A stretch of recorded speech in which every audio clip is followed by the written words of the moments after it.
Hola, buenos días. 10 en punto de la mañana. Vamos conectándonos. Bienvenidos.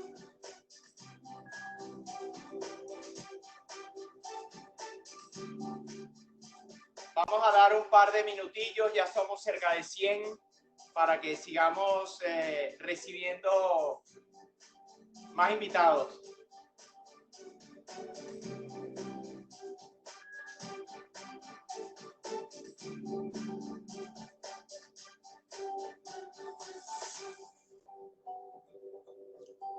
Buenos días, Concha.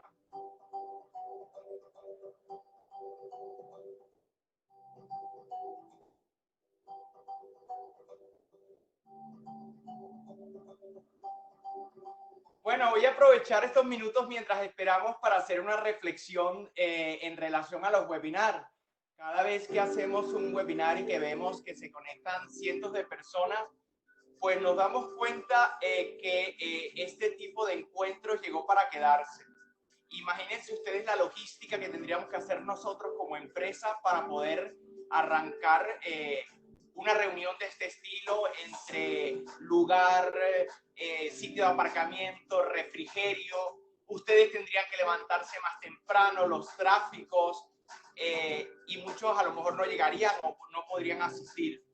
Estos encuentros llegaron para quedarse y es la nueva realidad que tenemos. Nos encanta que hayamos evolucionado de esta forma. Creo que siempre estuvimos preparados, solo que por alguna condición de mente, de tradición, no sentíamos que lo podíamos lograr y que iba a ser tan efectivo. 2 minutos de la mañana, te recuerdo que estás entrando al webinar que hemos preparado en Basalto hoy para hablar acerca de si estamos preparados para el reinicio de la actividad laboral. Vamos a estar hablando acerca del marco desde el punto de vista empresarial, no tanto legal, de las opciones que tenemos de ese reinicio. Ayer en un webinar una persona me comentaba que a veces pensaban que, bueno, que había que tomar la decisión menos mala. Yo creo que siendo un poquito positivos y con conocimiento, buscándose un buen asesor, puedes tomar la buena decisión, la decisión correcta, no la menos mala. Rocío comenta que no escucha nada. Rocío, entiendo que por los demás personas entiendo que sí me están escuchando, porque estoy viendo comentarios en privado.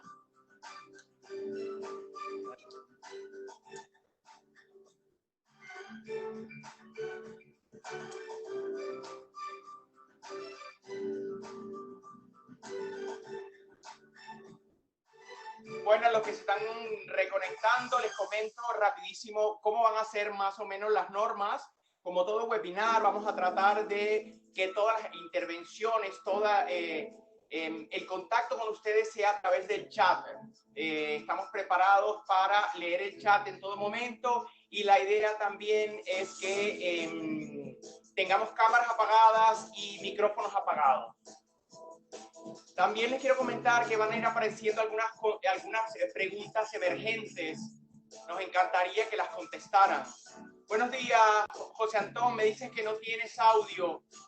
Por favor, verifica tu máquina porque entiendo que sí me están escuchando. Los comentarios en privado que me están escuchando.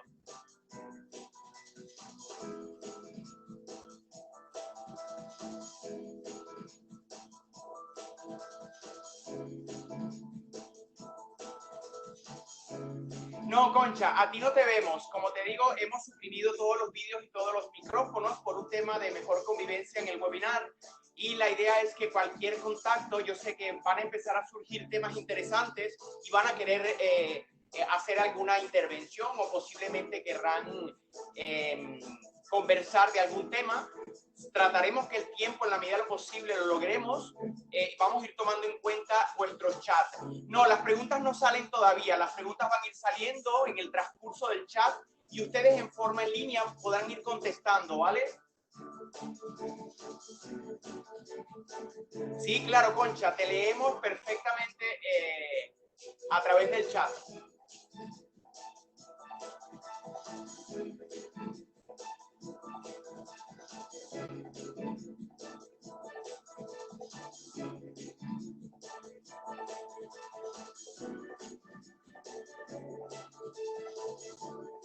Bueno, son las 10:05 de la mañana.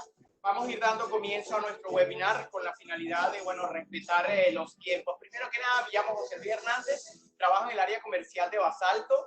La idea de hacer este webinar que hemos hecho con muchísima ilusión porque es un tema que está totalmente en boga en este momento. Estamos preparados para el reinicio de la actividad laboral. Es una gran pregunta. Primero que nada, me gustaría que nuestro director de Basalto, director general, el señor Luis Guerra, nos presentara la empresa y luego entráramos un poco en materia. Luis, bienvenido y gracias por ser parte de todo esto. Muchísimas gracias, José Luis. La verdad es que da gusto oírte porque de verdad parece que eres un auténtico locutor de radio, ¿eh? La manera en que nos introduces, la manera en que nos lo gestionas. Es un verdadero placer el contar contigo todos los días en el equipo y cuando haces estos webinares, nos haces esta introducción. La verdad es que es una maravilla escucharte. Gracias, José Luis, de verdad. Y gracias a todo el equipo de marketing por organizarnos, por poner en marcha estas iniciativas que creo que son elementos de comunicación fundamental en este momento donde estamos todos un poquitín dispersos. Paloma, gracias por prepararte la parte técnica, la parte legal, que es la parte más árida, la parte más difícil, siempre con esa buena energía, con ese buen optimismo y de verdad que tu experiencia hoy va a ser valiosísima para mí, por supuesto, yo creo que para todos los que estamos escuchándolos, tanto empresas como asesorías, es un gusto el poder contar contigo. Bueno, en primer lugar, quiero presentaros simplemente lo que es Basalto. Basalto somos una asesoría que básicamente es muy sencillo. Ahí sé que tenemos conexión con muchas asesorías y también con empresas. Nosotros básicamente lo que hacemos son nóminas y contabilidades. Y nuestra definición es que estos dos servicios fundamentales lo hacemos acompañados del mejor asesoramiento legal que hay en el mercado, como hoy vais a poder ver con Paloma. Si queréis, el elemento que nos diferencia y el elemento que es parte de nuestro ADN, que ha sido durante todos estos años que llevamos trabajando, es la tecnología. Nosotros siempre hemos utilizado la tecnología como un elemento catalizador de las relaciones con nuestros clientes. La verdad es que nos sentimos muy orgullosos de ser una asesoría haciendo un servicio tradicional impulsado siempre con la tecnología. Bueno, quiero contaros un poco cómo veo yo la situación actual, dónde estamos actualmente. Diría que en primer lugar yo definiría la situación que tenemos como una situación, por supuesto, imprevista, que estamos rodeados completamente de incertidumbre. Venimos de una incertidumbre, hemos pasado unos meses de una incertidumbre enorme en el área de salud, en la parte de salud. Ahora estamos inmersos en una incertidumbre de naturaleza económica y, si queréis, también de naturaleza, también con la parte de la tesorería. Esto, pues indudablemente, tenemos un fuerte incremento del desempleo, tenemos una deuda del Estado que da pavor oír las cifras y tenemos una crisis que indudablemente vamos a tener que soportar para mí los tres elementos fundamentales que vamos a tener que soportar la crisis es, en primer lugar, es el Estado, el gobierno, todos nosotros al fin y al cabo. En segundo lugar son las empresas, somos las empresas que vamos a tener que soportar una parte de la crisis. Y en tercer lugar son las familias. La dificultad aquí es ver cómo ponderamos, es decir, qué parte asume cada una de estas tres partes dentro de la crisis. El gobierno no para de sacar medidas constantemente, hay un montón de dudas, hay falta de claridad, hay mucha casuística que no está cubierta. Estamos en una situación que no está definida, que es de incertidumbre absoluta. No sabemos hasta dónde van a llegar los recursos del gobierno, no sabemos qué es lo que va a ocurrir en un futuro prácticamente inminente. Además, tenemos a las instituciones del gobierno prácticamente colapsadas, las incidencias masivas que hay en el SEPE, la cantidad de trabajadores que no están cobrando o que están cobrando mal, que sus bases de cotización no están correctamente en el SEPE o que el SEPE no ha podido llegar a ellos, no ha podido informarles. Está generando también muchísimas dudas, muchísima incertidumbre. Y por último, las empresas. Las empresas tenemos un panorama legal cambiante, nuevo, totalmente se modifica prácticamente. Hemos estado viendo semanas tras semanas cómo aparecían reales decretos. Realmente a quien acuden las empresas a nosotros, es a las asesorías. Realmente, como veis un poco en la foto, nos perciben como su único apoyo, como su bastión. Las personas a quien acudir para que le resolvamos cualquier tipo de duda. Les aseguro que esto es difícil, que nos coloca en una situación difícil, pero Cierto que las asesorías están jugando un rol fundamental, están haciendo un papel de superhéroes, permitirme la expresión, donde estamos tratando de dar mucho más allá de lo que normalmente hacemos para poder apoyar a todos nuestros clientes en una situación como esta. Yo me siento muy orgulloso de todo el equipo de Basalto, me siento muy orgulloso del sector en el que trabajamos de asesorías, porque realmente se está haciendo un excelente trabajo y se está dando un verdadero apoyo a todas aquellas empresas que lo están necesitando de una manera absolutamente humana y cercana, que creo que es lo primero que nos debe definir como profesionales y, por supuesto, como personas. Todo esto a nosotros, ¿dónde nos lleva? Pues Basalto actualmente cuenta con el respaldo de más de 650 clientes en muy diversos sectores. Y para todos ellos y, por supuesto, para todos vosotros, hemos preparado esta presentación que ahora nos va a realizar Paloma para ayudaros a entender un poco mejor, para dar un poco de luz en toda esta incertidumbre que tenemos. Te paso la palabra, José Luis. Muchísimas gracias de nuevo. Gracias, Luis. Bueno, para las personas que recién se están conectando, ya hemos comenzado nuestro webinar. La idea es hablar si estamos preparados para el retorno de la actividad laboral. Como ustedes saben, de cara al último decreto ley que enmarca de una u otra forma todo lo que es la parte legal de lo que llamamos la desescalada, hay que tomar acciones. Hay que tomar acciones porque el día 30 de junio se acaba la figura típica del ERTE por fuerza mayor de cara al coronavirus y existen muy pocas opciones. Las opciones están o voy por un ERTE parcial de reducción de jornada o voy por un ITOP o bueno, sí, puede una tercera opción que es un poco riesgosa, que es simular que no pasó absolutamente nada y yo arranco el día 1 de julio como estaba el día 14 de marzo. Eso es una opción bastante arriesgada. Entonces, como decimos, este webinar lo queremos hacer desde el punto de vista, un análisis desde el punto de vista empresarial, más que desde el punto de vista jurídico e interpretar el decreto. Y para ello tenemos a Paloma. Paloma es una persona, nuestra directora del área jurídico laboral, con un grado en social y que seguramente con sus dotes de pedagogía, porque estuvo 10 años dando clases, pues nos va a hacer un poco ameno este tema. Yo creo que aquí hay que tener la legalidad por un lado y el corazón empresarial por otro.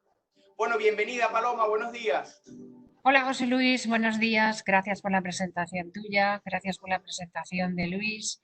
La verdad que es un gusto hacer este tipo de presentaciones con vosotros porque sois como muy dinámicos y no es una sensación de hablar al público en un auditorio, sino como de mucha cercanía. Así que vamos a seguir con ya pasando al contenido de estamos preparados para iniciar nuestra desescalada. Y en nuestra presentación hemos puesto el 30 de junio como fecha clave que no se nos puede olvidar. Y venimos haciendo un pequeño histórico que son las fechas clave que hemos tenido en este último periodo. El 14 de marzo, como todo el mundo sabe, se inició el estado de alarma. Empezaron nuestros ERTES por fuerza mayor ante la falta de actividad y hemos sufrido un periodo realmente todos muy duro. Llegamos al 12 de mayo, es la fecha en la que el Real Decreto 18-2020, que se publica el día 13, nos da unas nuevas expectativas. Y por último, como has comentado José Luis, el 30 de junio finalizan los ERTES de fuerza mayor. Entonces nos encontramos con una situación que tenemos a partir del 13 de mayo, tenemos tres tipos de ERTES. El primer ERTE, el que ya teníamos desde aquella fecha famosa del 14 de marzo, es nuestro ERTE fuerza mayor total. Este es el que tienen todavía las empresas que mantienen el cese de actividad, no pueden reiniciarla. Continúan y en principio continuarán hasta el 30 de junio. Es posible que en algunos casos el gobierno plantee para determinadas actividades una prórroga. El nuevo decreto nos crea el fuerza mayor parcial para actividades que reinician la actividad. Hemos empezado en todas las comunidades de España, ya vamos haciendo fases de desescalada y reiniciando la actividad progresivamente. Y por último, tenemos el ERTE ETOP, que es el que tiene por unas causas económicas, técnicas, organizativas o productivas. Y por eso le llamamos abreviadamente el ERTE ETOP. Vamos a ir analizando un poquito cómo ha cambiado el panorama. ¿Cuál es la finalidad de este ERTE por fuerza mayor parcial? Pues está claro que quiere acompasar la reanudación de la actividad que se hace de forma progresiva con la progresividad de la incorporación de nuestros empleados a las empresas. ¿Cómo es esta incorporación parcial? Pues esto es un nuevo criterio. Tenemos la posibilidad de pasar de la situación de suspensión que estaban nuestros empleados a una situación de reducción de jornada, por el espíritu que tiene este Real Decreto, que es darle prioridad al criterio de reparto de trabajo. ¿Cómo pretende el Real Decreto que hagamos el reparto de trabajo? Pues de una manera tenemos que priorizar el repartir y dar más trabajo a varios trabajadores en lugar de a uno. Y esta posibilidad de reducciones de jornada tiene un abanico que va desde el 70% máximo al 10% mínimo. Ello nos permite, incluso, además de pasar de situaciones de suspensión a reducción, modificar situaciones de reducción. Trabajadores que teníamos en un de reducción al 70% pueden ir pasando a una jornada más amplia y, por ejemplo, pasamos a una situación del 50%.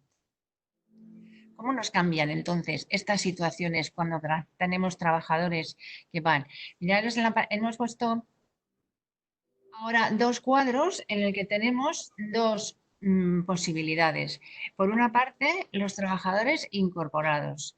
Desde la fecha de inicio de actividad, teníamos antes, como todos sabréis, unas exenciones en las cuotas de seguridad social del 100% que se mantienen para aquellos casos de ERTE mayor total sin actividad alguna. Pero estas exenciones van cambiando, de tal manera que el Gobierno prioriza a que los trabajadores incorporados tengan una mayor exoneración.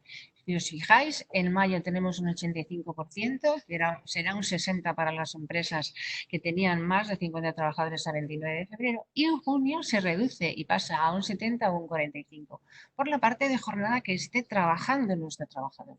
Y tenemos un cuadro en paralelo en el que tenemos los trabajadores en ERTE. Por la parte que estemos en ERTE, las reducciones son inferiores. Si os fijáis, 85% frente a 60%.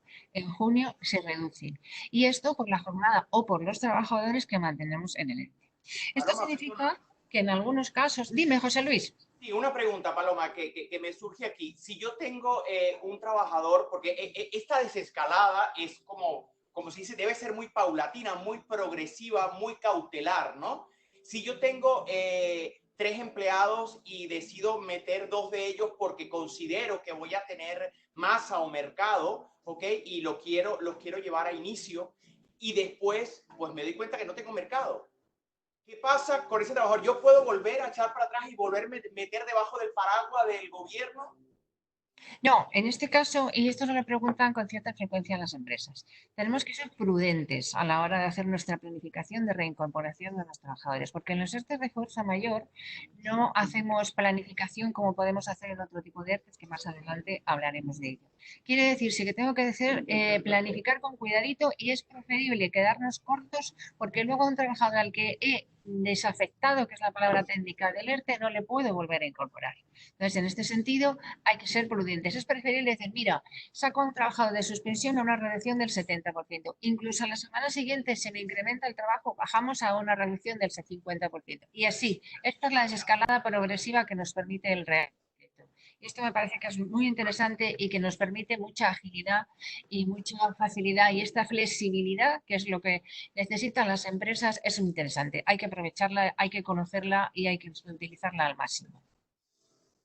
Bien, pues seguimos en la parte que nos referimos brevemente a la gestión de los ERTE a fuerza mayor parcial.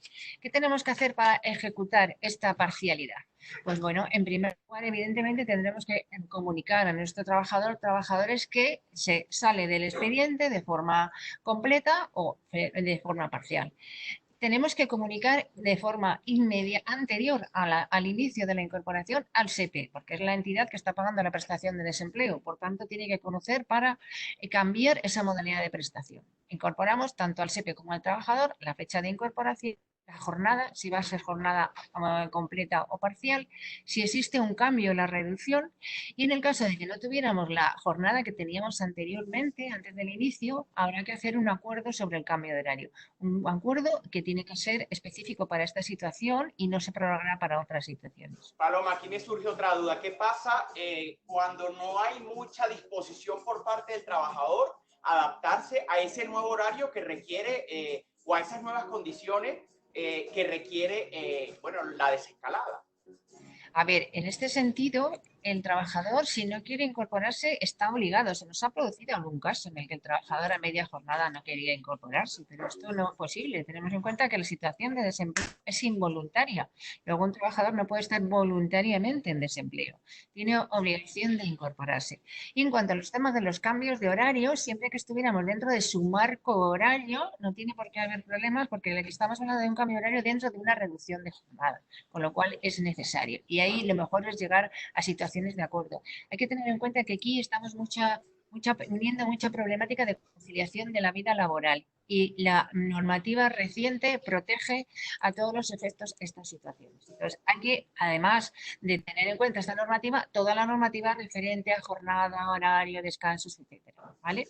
Y continúo en esta diciendo que, por supuesto, también hay que comunicar, aunque no lo indiquemos aquí, en el caso de tener representantes legales de los trabajadores y en virtud del artículo 64, también hacerles la comunicación de cómo movemos a nuestros trabajadores en el ERTE. Como es lógico, comunicar a la autoridad laboral. Importante solicitar a la Tesorería General de la Seguridad Social las nuevas exenciones por cada uno de nuestros códigos de cuenta de cotización y hacer asimismo, vía sistema red, una declaración responsable en relación a estas nuevas situaciones. Ya hemos visto un poquito el panorama de lo que podíamos hacer hasta el 30 de junio. Perdona, Paloma, me escriben en el chat una persona que hace una pregunta justamente qué pasa luego del 1 de julio. Ella dice, una empresa, en este caso una peluquería, que empieza su actividad y tiene una trabajadora en ERTE total. ¿Qué pasa si lo deja como está hasta el 30 de junio? O sea, ¿está obligada a retomar actividad antes del 30 de junio?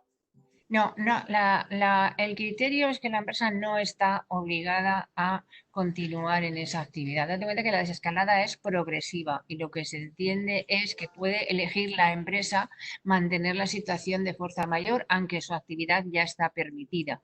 De alguna manera, ese criterio el empresario lo tiene que valorar porque no siempre va a ser posible desafectar a todos los trabajadores. O sea, que podría continuar.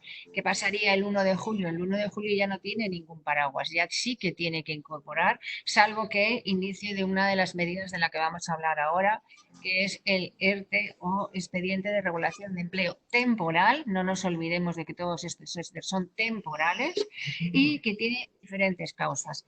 Estamos viendo ahora la primera de las causas que nos va a ocurrir con mucha asiduidad, por desgracia, es la situación económica. La situación económica de las empresas en muchos casos es negativa. Tenemos pérdidas actuales en el trimestre primero del 2020 y es pérdidas previstas en la mayor parte de los casos en el segundo trimestre, porque ha continuado las actividades cerradas, las fases de reanudación son progresivas y tenemos, por desgracia, una situación de pérdidas previstas clara. En los casos normalmente se comparan estos trimestres con los del año anterior y aquí la claridad en la causa la vamos a ver todos.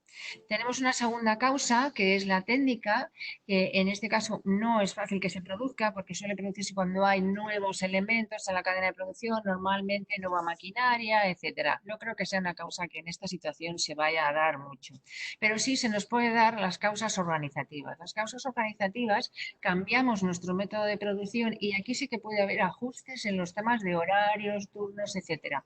Por ejemplo, tú ponías el ejemplo de una peluquería. Efectivamente, en una peluquería antes no teníamos que atender a un cliente, un empleado, sino que podíamos hacer otra organización. Esto nos va a llevar quizás a otra organización en esa actividad concreta y en otras muchas, y evidentemente esto puede organizar cambios en los horarios. Paloma, de hecho, la semana pasada estuvimos con un cliente nuestro que es un teatro muy grande. Y él nos comentaba qué pasa a partir del 1 de julio, porque yo no voy a poder llenar sala a partir del 1 de julio, como es lógico, ¿no? Llenar un teatro a lo mejor de 400, 500 personas, pues es ilógico. Claro, en todos esos casos lo que tenemos es una causa productiva. Ya no voy a tener un restaurante lleno, un hotel lleno, un teatro lleno, un avión lleno, todas esas cosas, ya no vendo los mismos números de servicios y el mismo número de unidades que antes. Entonces, en estos casos me tengo que plantear cuál es mi causa y ahora vamos al estudio de la causa. Es lo más importante. Nosotros, antes de hacer nuestra planificación, en el momento que empezamos a hacer nuestra planificación del 1 de julio, como mínimo el 31 de diciembre, tenemos que ver nuestras causas. Cada una de ellas cuál nos afecta más directamente y en qué proporción. Para estudiar esta causa vamos a necesitar la ayuda de nuestro departamento financiero, de nuestro departamento contable, de nuestros asesores para que nos puedan apoyar esta documentación. Esta documentación es muy importante y es muy importante porque en base a ella vamos a hacer la proporcionalidad de las medidas a hacer en el expediente. Tengo que tener en cuenta que las medidas de los expedientes de regulación de empleo por causas técnicas organizativas o productivas tienen que ser siempre proporcionales a la situación. No puedo, si tengo una falta de clientes del 50%, afectar a medidas en el 60% para mis trabajadores y así sucesivamente. Y esta documentación es importante porque esta documentación en estos ERTE lo más importante es que tenemos una negociación con los representantes de los trabajadores. Entonces, una vez que he estudiado mi causa, tengo mi documentación preparada, tengo que preparar una comunicación muy bien hecha, facilitar esta comunicación a la mesa negociadora, que estará formada por representantes de los trabajadores. Pueden ser los representantes de los trabajadores internos en mi propia empresa, el delegado, el comité de empresa. Y en el caso de no tener representantes dentro de mi centro de trabajo o empresa, tenemos que acudir a una figura que ha creado el Real Decreto 820, no este, sino el anterior, por el que hemos estado tramitando todos los ERTEs COVID. Y este nos dice que tenemos que llamar a los sindicatos más representativos del sector del convenio de la actividad, o sea, aquellos sindicatos que han formado parte de la mesa negociadora de nuestro convenio. Entonces, en esta situación debemos hacerlo y llamar a nuestros oponentes, que serían estos sindicatos. Yo creo que aquí tenemos que perder un poquito el miedo a las empresas a la negociación. La negociación es muy importante, hay que llevarlo a cabo cada vez en más sectores. Y en este caso, en concreto, en los ERTEs, vamos a comentar qué es lo que vamos a negociar para que luego podamos ver la importancia que tiene. Fijaros, en primer lugar, aquí hay un tema súper importante con el tema de la negociación, a mi forma de ver, y es que cuando estamos muy bien documentados, tomar una decisión es muy fácil. Me explico, cuando tú tienes conocimiento de la causa, tomar una decisión o decantarte por una decisión es muy fácil. Lo que yo siento que está pasando en el mercado es que o no se están tomando las decisiones todavía, o las que se están tomando no necesariamente se están dejando asesorar las empresas. Bueno, también tenemos que tener en cuenta una cosa, que es que ahora mismo realmente nosotros mismos estamos asesorando con una cierta, planeando varios escenarios, porque es que ahora mismo nosotros a determinadas empresas no le podemos decir a partir del 1 de julio haz esto, porque no sabemos el gobierno cómo va a tener esa actividad. Lo que comentabas antes del teatro, ¿sabemos cuándo va a empezar la actividad en los teatros? ¿Sabemos cuándo van a empezar los colegios en concreto? ¿Sabemos en concreto cuándo van a empezar los aviones? Entonces tenemos que hacer varios planes, plan A, plan B, plan C, y en función de eso, en concreto, vamos a negociar. Fíjate lo que te voy a comentar ahora. En función de esos sucesivos escenarios, vamos a negociar la suspensión de contratos que puedo tener para mis trabajadores en el ERTE de causa sector, que me voy a plantear normalmente a partir del 1 de julio y hasta diciembre. Si voy a tener que tener más o menos contratos suspendidos, si voy a tener más o menos reducción de jornadas. Y aquí volvemos a aplicar el criterio de reparto de trabajo que os comentaba antes. Hay que valorar cómo hacemos esta planificación de nuestra plantilla, tratando de tener las menos personas posibles en el ERTE y repartir nuestras horas de trabajo. Es muy importante. La duración del ERTE obviamente va a ir condicionada a toda esta situación. Y ahí tenemos varias situaciones en las que además tenemos que ver si es posible que nuestros ERTEs que vamos a empezar a negociar ahora empiecen con unas cláusulas a las que nos permita ello acompasarnos a las normativas del gobierno, con lo cual tenemos que tener un poquito de amplitud de miras. Y por último, los criterios. Siempre es importante determinar qué criterios de perfiles de trabajadores van a quedar incluidos en el ERTE o van a quedar fuera del ERTE. Por eso que te decía antes, es muy importante la negociación. Negociar es una cosa que es, yo creo que como conducir. Si tú conduces habitualmente y estás acostumbrado a conducir con tu coche, vas muy cómodo y muy bien. Si vas por una carretera que conoces, vas mejor que si vas en una carretera que no conoces. Pero si ya tienes una situación de niebla, de lluvia, de nieve, todos tenemos que tomar unas medidas de prudencia especiales. Y en base a eso, esto lo podemos aplicar a la negociación. Si estamos acostumbrados, si estamos asesorados y acompañados por expertos, no va a haber ningún problema, pero todos nos tenemos que acomodar. Ahora, os sigo con el mismo ejemplo. Yo cambio de coche, lo primero que tengo que hacer es colocarme mi retrovisor, ajustarme el volante para empezar la marcha. Aquí igual. Vamos a ser muy conscientes de que la negociación es muy importante y ahí necesitamos estar asesorados. Creo que los profesionales de Basalto en este sentido tenemos amplia experiencia en negociación de convenios colectivos, de pactos de modificación sustancial de condiciones, que también es una medida que más adelante nos va a hacer falta, y por supuesto de estrés, y ahí queremos acompañar a nuestros clientes, incluso a asesorías que puedan necesitar un apoyo en esta materia. Creo que es importante que les podamos brindar nuestra ayuda en estas circunstancias. Sabes que tenemos clientes que hemos procesado ERTE. Nosotros tenemos más de 100 y tantos ERTE procesados, pero tenemos clientes a los cuales no le llevamos la nómina y nos han pedido ayuda. Desde comercial siempre dejamos claro que esto no es una infidelidad, que al final pueden llevarte muy bien la nómina, pero no ser expertos en este proceso de negociación. Y ahí es donde agregamos un valor y podemos trabajar en piña.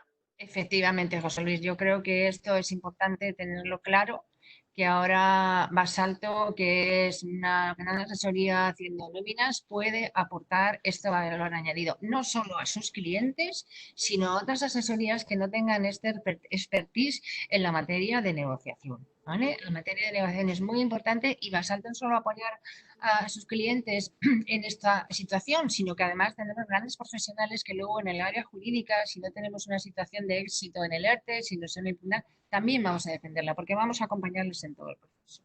Y entramos ahora en las opciones que tenemos en un acuerdo. Estamos negociando, si la empresa llega a un acuerdo con los representantes de los trabajadores, estupendo, iniciamos el ERTE en la fecha que hayamos llegado en ese acuerdo, con las condiciones que podamos hacer. Y fíjate que aquí antes me comentabas una cuestión que es importante. En los ERTEs de TOP se negocia en muchos casos una medida de flexibilidad de reparto de trabajo en la que es los turnos de trabajadores. Los trabajadores pueden entrar y salir del ERTE. Aquí sí que se puede planificar.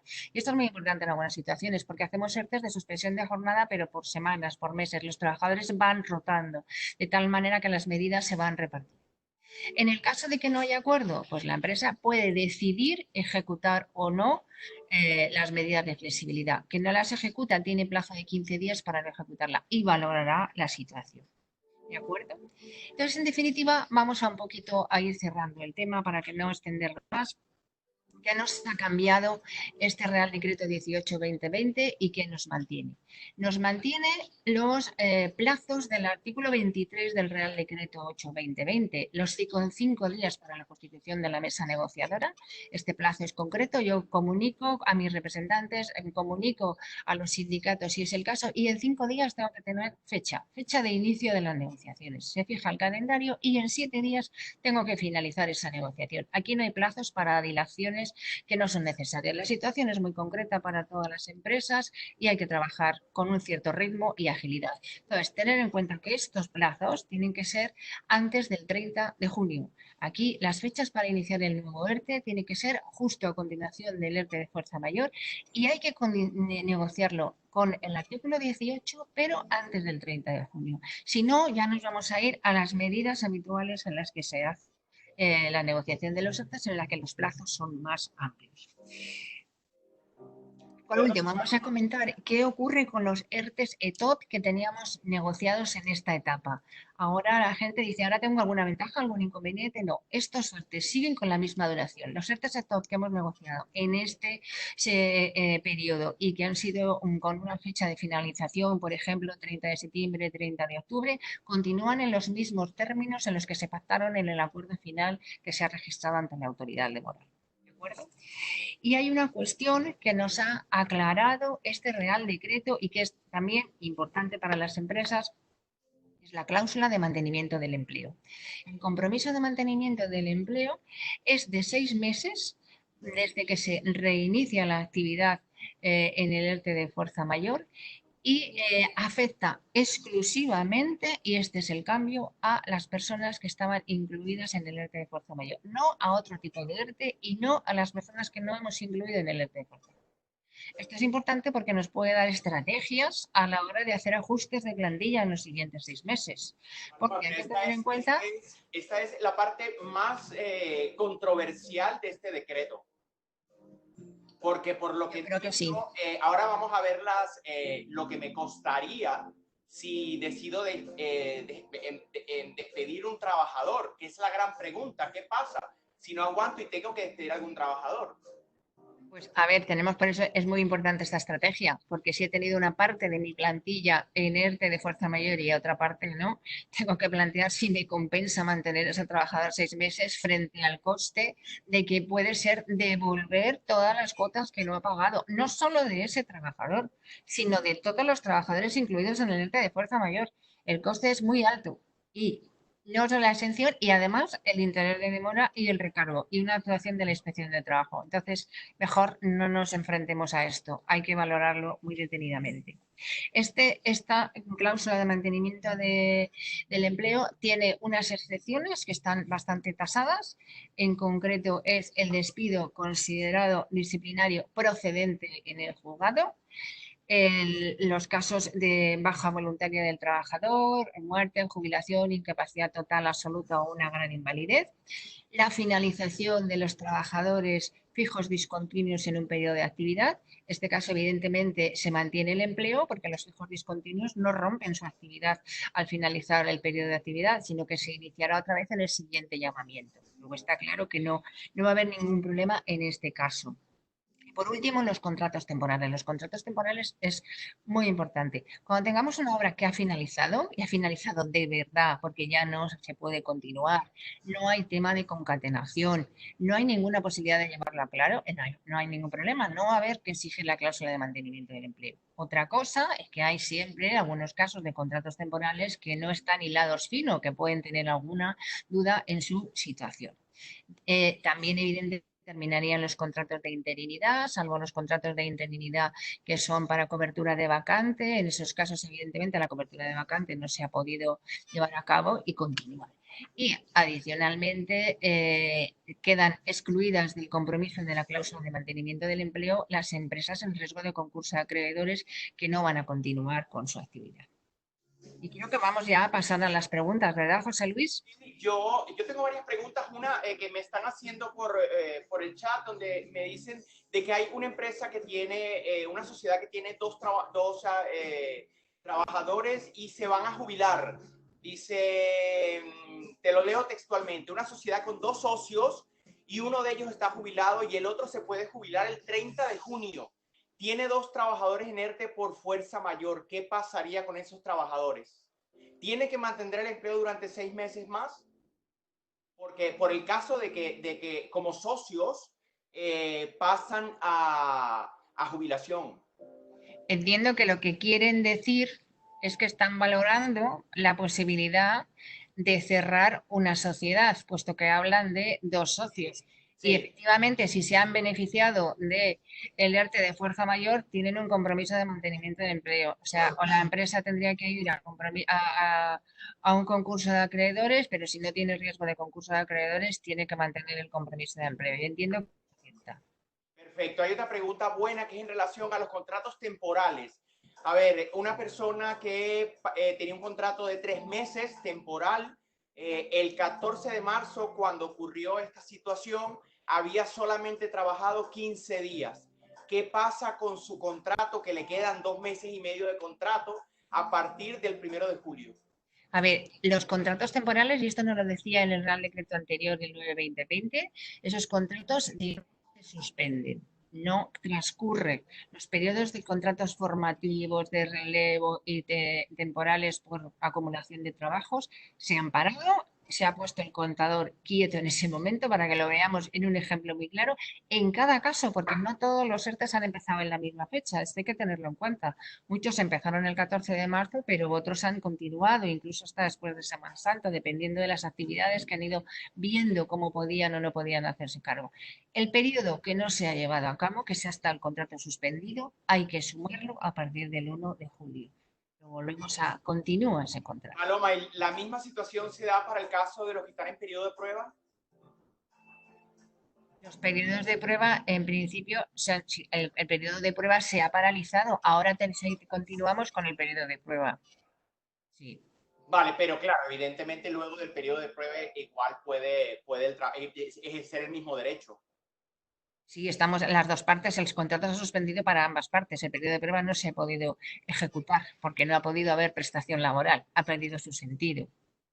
Vale, nos vuelven a preguntar, vamos a dejarlo claro porque hay mucha gente que tiene esta pregunta. ¿Qué pasa si me acojo a un beneficio y a nivel de jornada reducida me doy cuenta que puse demasiadas horas a ese trabajador y quiero echar para atrás? No, no se puede. O sea, se pierde ya cuando sales del paraguas de alguna forma, tienes que aceptar. Es como el que se va a tirar a una piscina y ya te hemos quitado el flotador del gobierno. Sí, por eso es el criterio de prudencia. Hay que repartir el trabajo y aplicar el criterio de prudencia. Vamos a ir poquito a poquito incorporando a los trabajadores. Veo que también hay una pregunta que le dice, ¿cómo comunicamos al SEPE el cambio de horario al SEPE y en el ERTE parcial? El SEPE no nos está comunicando, no nos está pidiendo el cambio nos está pidiendo los números de jornada, sus globalidades de jornada y nos pide también los periodos de actividad. Esto sigue siendo, con las instrucciones del SEPE, ha dado unas hojas Excel en las que están muy claras en la página del SEPE, pero no nos pide el horario, pero el horario sí que se comunica a la autoridad laboral. Y por lo que nos dicen otros compañeros, están interconectados el SEPE con la autoridad laboral y puede haber riesgos de inspecciones y de temas de registro de horario. Así que tener cuidado con estos temas porque puede haber algún caso en el que se planifique un 50% de reducción, pero que se hagan más horas. Hay que evitar estos casos. No olvidemos que el registro horario sigue funcionando, que es una norma que no se nos debe olvidar en estas situaciones de teletrabajo y de reincorporaciones. Si desafectamos al trabajador al 50%, tendremos que hacer su registro de horario con la jornada del 50%. Muy importante, no se nos olvide, podemos caer en riesgos de inspección, en riesgo de denuncias, etcétera. Porque es que no nos olvidemos que el trabajador está percibiendo una prestación por desempleo por la parte que no está trabajando. Paloma, tenemos otra aquí. Buenos días. En nuestro caso tenemos un trabajador en 2 empresas del sector deportivo y posiblemente no vamos a poder reanudar la actividad en septiembre, ya que tenemos un contrato con la instalación municipal en gestión de escuela deportiva. ¿Qué ocurre en este caso? Los casos de las escuelas deportivas con terceros municipales, etcétera, son uno de los que tenemos cierta incertidumbre. Yo aquí me plantearía ir haciendo un ERTE por causas productivas, en este caso no voy a tener demanda, y planificarlo sujeto a cómo nos van a ir comunicando las entidades municipales, etcétera, las realizaciones de esas actividades. Perdóname que no te oí esta última pregunta, José Luis. Tramitar un ETOP o un parcial, que no me quedó claro. A ver, el fuerza mayor parcial no digamos que no se tramita. Los de fuerza mayor están ya tramitados y vamos pasando en la desescalada. Vamos simplemente comunicando cambios. En los ERTES ETOP puedo impactar medidas de suspensión y de reducción. Y ahí sí que puedo hacer unos planes de incorporación a turnos y a escalada de los trabajadores según vaya necesitando. Siempre con el criterio de los menos trabajadores trabajando y más en ERTE y luego ir pudiendo adaptarme. Paloma, tenemos otra muy buena. Si se saca un trabajador del ERTE al 100%, ¿se tiene alguna ayuda en las cotizaciones? Lo hemos visto anteriormente en una de las diapositivas que hemos pasado. O sea, que en esa, sí, está ahí, vamos a hacer referencia a esa diapositiva. Esta viene en el propio Real Decreto. Hemos dicho que hay 2 periodos, mayo y junio, y en función del tamaño de las empresas. Entonces, cada caso específico tiene que ver qué es lo que le aplica, dependiendo del periodo donde haya desafectado al trabajador, sea mayo o junio. Perfecto. Otra pregunta. Dice, en el momento en el que se reincorpore un trabajador y varios siguen en el ERTE, la comunicación a la autoridad laboral hay que hacerla en ese momento o la comunicación se hace cuando se finaliza el ERTE de fuerza mayor. A ver, tenemos que ir comunicando en el plazo de, ahí sí que es verdad que tenemos un plazo de 15 días, el cual quiere decir que no tengo que comunicar uno por uno en plan goteo, sino que puedo ir agrupando en el periodo de 15 días a cuánto se es desafectado. Entonces, No, puede ser, Paloma, el tope sería 15 de julio para entenderlo. no, porque los ERTEs van a finalizar el 30 de junio, entonces para el 30 de junio ya no hace falta que comunique Perfecto. nada. Comunicaría la finalización y la desafectación, pero lo normal es que vaya comunicando en la medida que se van produciendo. Siempre antes al SEPE, insisto, que esto es importante. Bueno, mira, son las 10:45 de la mañana. Hemos llegado casi a final del tiempo. A mí me gustaría seguir extendiéndoles la mano. Estaríamos dispuestos, Paloma, cualquiera de nuestro equipo, en mi parte personal, como José Luis Hernández, desde el punto de vista comercial, ayudarlos, acercarnos, bien sea con alguna reunión personal, evaluar casos en particular.